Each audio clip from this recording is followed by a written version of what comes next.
अहो, तुम्हाला माहितीये का, SIR फॉर्म भरण्याची तारीख बदलली आहे. पण हे ऐकून तुमच्या मनात पहिला प्रश्न आलाच असेल ना, की हे SIR नक्की काय प्रकार आहे आणि याची ऑनलाईन आणि ऑफलाईन प्रक्रिया काय आहे आणि हा फॉर्म नेमका सबमिट कसा करायचा. समजा मतदानाच्या दिवशी तुम्ही केंद्रावर गेल्यावर तुम्हाला समजलं की तुमचं मतदार यादीतून नावच गायब आहे, तर काळजी करू नका. या सगळ्या प्रश्नांची उत्तरं या व्हिडिओमध्ये पाहणार आहोत. त्यामुळे ही महत्त्वाची माहिती सोप्या भाषेत समजून घेण्यासाठी हा व्हिडिओ शेवटपर्यंत नक्की पहा. नमस्कार, मी गौरी. मूड फ्रेश करणाऱ्या मराठी मूडमध्ये तुमचं स्वागत. सध्या SIR या शब्दाची मोठ्या प्रमाणात चर्चा सुरू आहे. अगदी गल्ली बोळातील चाळींपासून ते मोठ्या सोसायट्यांपर्यंत प्रत्येक जण SIR बद्दलच बोलतोय. पण ही चर्चा अचानक का सुरू झाली आहे माहितीये? हा फॉर्म अत्यंत महत्त्वाचा आहे. जर तुम्ही हा फॉर्म भरला नाहीत किंवा अपडेट केला नसाल तर तुमचं नाव हे मतदार यादीतून कट होऊ शकतं.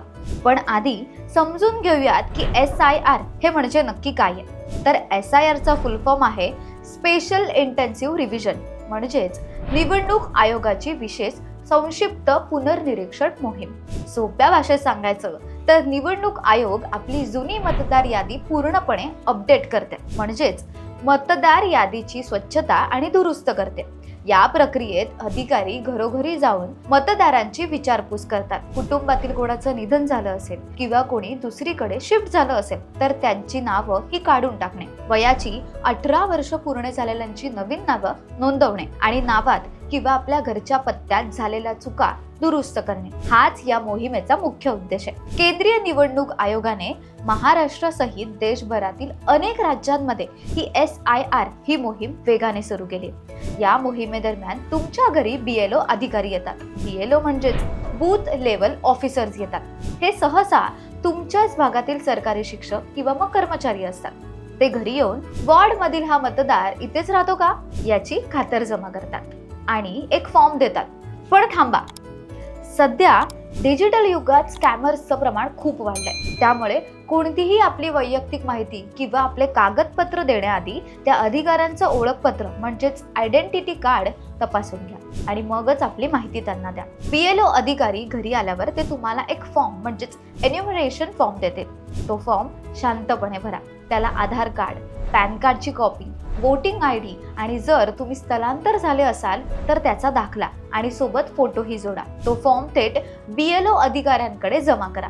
जर BLO अधिकारी घरी आले नाहीत तर घाबरायचं काहीच कारण नाहीये. आता सर्वात मोठा प्रश्न, आपलं नाव यादीत आहे की नाही हे कसं चेक करायचं? यासाठी तुम्हाला कुठेही रांगेत उभं राहण्याची गरज नाहीये.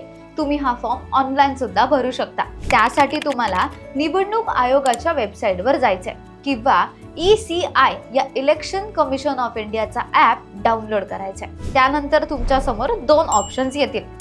Search your name in SIR यावर क्लिक करा. इथे तुम्हाला तुमचं राज्य, जिल्हा, मतदारसंघ टाकून तुमचं नाव या यादीत आहे की नाही हे चेक करायचंय.